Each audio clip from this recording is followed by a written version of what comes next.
Ayun, shout out po mga kalinga. Welcome to my YouTube channel. At ito po muli ako, Roselski TV, para mag-reaction sa mga clips na kinuha natin sa part 73. At ito po ang tanong ko sa inyo, mga kalingap, mga ka-EDC. Saang part kayo sobrang nakilig or tinamaan ang inyong mga puso na usapan ng dalawa ni Edu saka ni Biancy? Ayun. At ang galing sa akin po ay ito po ating re-reaction ngayon. Ito po. Panoorin po natin. Ito ang una.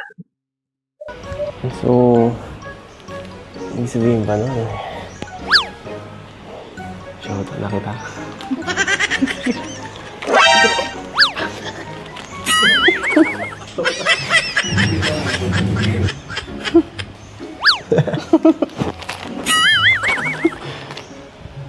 Ayun ako.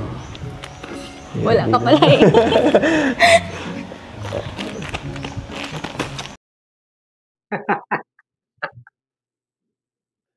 At yun nga po, yung tipong aakbay ka, pero nandyan pala yung mga magulang, nakatingin, makikita ka na nakaakbay. Siyempre, magugulat ka, bigla mong aalisin yun. Relate po tayo dyan mga kaling. Diba? At sobrang medyo funny ang mga vlogs na ganito. Kaya nagugustuhan ko. At the same time, kinikilig na rin po tayo, hindi ba? At ang susunod po natin ay yung sobrang nagpakilig din po sa akin. At ito po, panoorin po natin. Tayo na rin. Kasi parang gano'n na rin yan eh. Ewan. Ewan. Sinasabi mo lang dapat yun sa taong mahal mo. Kaya nga sinabi ko sa'yo.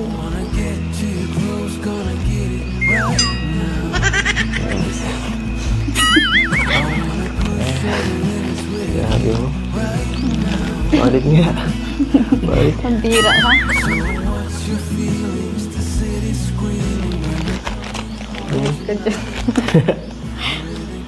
So, hindi, parang tayo na rin nun. Umamin ka na eh. Ayan nga po, di ba? At sobrang kilig na kilig ako dyan. Dahil to sa sinabi ni Kalingap Edu na dapat yan na sinasabi sa mahal mo. Di ba? At ayun, siguro yun yung pag I love you niya ni Biancy kay Kalingap Edu. At ang sagot naman ni Biancy, kaya nga sinabi ko sa iyo. Ayun, ibig sabihin talaga mahal ni Biancy si Kalingap Edu. Di ba?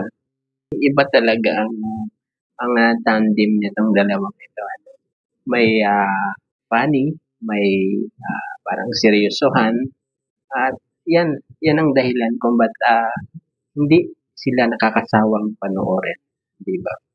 At meron pa po tayo sa clips. Ito po ay yung magpapaalam na si Kalingap Edu kasi aalis na, di ba? Ito po yung part na mahirap talaga sa isang manliligaw. Tapos, masaya kayo habang nag-uusap at nagkakaunawaan kayo. Tapos, dadating yung time na papaalam ka na kasi kailangan umuwi ka sa bahay mo. Diba? Yan ang mahirap sa pakiramdam. At eto po, panoorin po natin natin. Bye! Bye-bye. Salamat po. Bye-bye po! Bye-bye. Malis na ako. Bye-bye na. So, pag wala akong pasok. Sige, chat ka lang kung kailan. Lagi naman akong ready. At pag wala ka, pag free ka lang. Bye-bye na. Wala ka buhay. Malungkot na kasi maalis ka na eh. Ako na. Sige, naingat ka dyan ha. Chat ka na lang. Oo. Okay na. Ayun na. Ayos. Hi. Miss kita. Oo.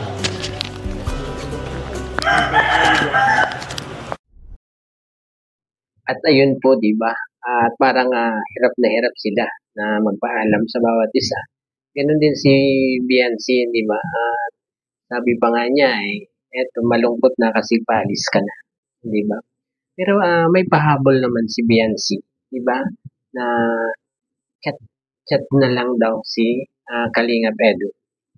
Ayun. At sabi naman ni Kalingap Edu, na mamimiss kita. Wow, napaka sweet naman itong magjowa na to, di ba? At yun, hanggang dito na lamang po muna ang ating kunting pagre-reaction.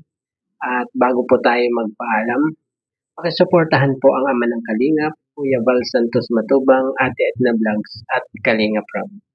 At ganun din po ang mga K-Boys, Kalingap Edo, Kalingap Dan, Kalingap Rain, Kalingap Jomar, Kalingap Tata, Dr. Lab at Kuya Red Sign. At ayun po, hanggang dito na lamang po. Bye-bye! God bless po.